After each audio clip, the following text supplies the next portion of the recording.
Today, we're focusing on something pretty crucial for, well, everyone. Money management. Absolutely. We've looked at some great material that really cuts to the chase on organizing finances. Hmm.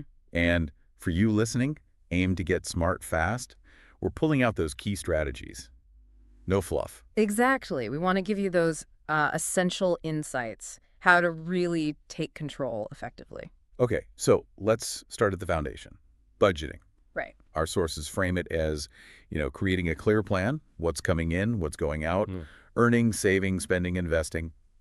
Seems simple enough. Well, yeah, but the real power, it forces you to actually see where the money's going. Like holding up a mirror. Precisely. Yeah, A mirror to your spending habits. And that's like the essential first step to making conscious choices. Instead of just wondering where it all went at the end of the month. Exactly. Without that awareness, overspending just kind of happens. Yeah, it becomes the default. It's like driving blindfolded, financially speaking. That's a great way to put it. A budget is your GPS. It keeps you on track. Away from those financial potholes. Definitely. Okay, next up, saving.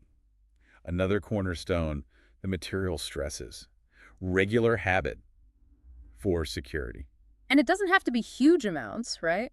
That's key. No, not at all. That's what the sources emphasize. It's the consistency. Think of it like drops in a bucket. Mm-hmm.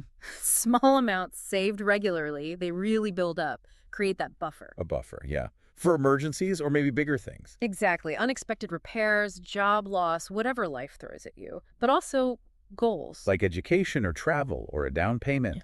Saving makes it possible. And crucially, it helps you avoid falling into debt when those things pop up. Which brings us neatly to managing debt. Big one. Oh, yeah.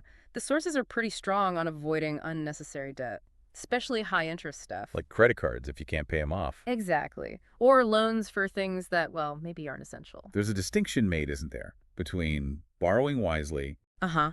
For things that can improve your long-term situation, like education that boosts earning potential, or maybe a home. Versus, say, debt for luxury items. Right. That kind of debt can just become a real drag, a strain on your finances month after month. So it's about the purpose of the borrowing. Yeah. Thinking strategically. Basically, yes. Does this debt help me move forward, or does it just hold me back? Okay, moving on. Let's talk about growing wealth. Investing. This can feel a bit more complex for some people, maybe. I think so. But the core idea, It's about making your money work for you, allowing it to potentially grow over time. more than just sitting in a savings account. Generally, yes, though there are risks. We're talking things like stocks, bonds, mutual funds. Stocks being like owning a tiny piece of a company. You got it. Bonds are more like loans you make to a government or company. Mutual funds pool money to buy a mix of things. But crucially, the material says you need to understand risk, your own tolerance for it. Absolutely. And do your homework, research. Don't just jump in blind. Make informed decisions. Knowledge is key in investing, always. Okay, another really interesting point was tracking spending. Those little things. This is often the aha moment for people. Seriously. The daily coffee. The subscriptions you forgot about. Snacks. Small online buys. It adds up way faster than you think. So actually writing it down.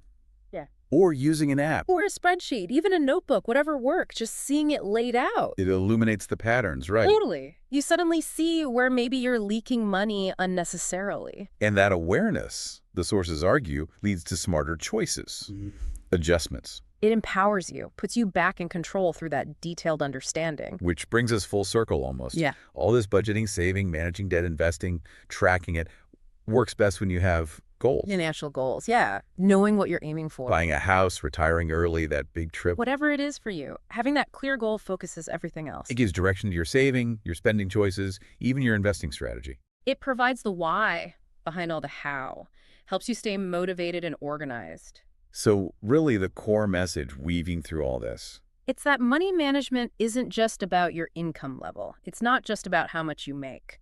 It's about being intentional. Yes, making deliberate, informed decisions with the money you do have. Being an active participant. Okay, so let's quickly recap then. We hit on budgeting. That's your plan, your foundation. Right. Then consistent saving for security and those future goals. Smart debt management, avoiding the bad debt, using good debt wisely. Investing to potentially grow your wealth over time, but doing it smartly. Tracking spending for that crucial awareness of where it all goes. Yep. And finally, setting clear financial goals to guide the whole process. And mastering these, our sources suggest, is really the path to financial stability, to a more secure future. It absolutely is. So maybe a final thought to leave people with. Go for it. Just consider this. What's maybe one small change, just one thing you could tweak today in any one of these areas we talked about to feel a bit more in command of your own financial journey?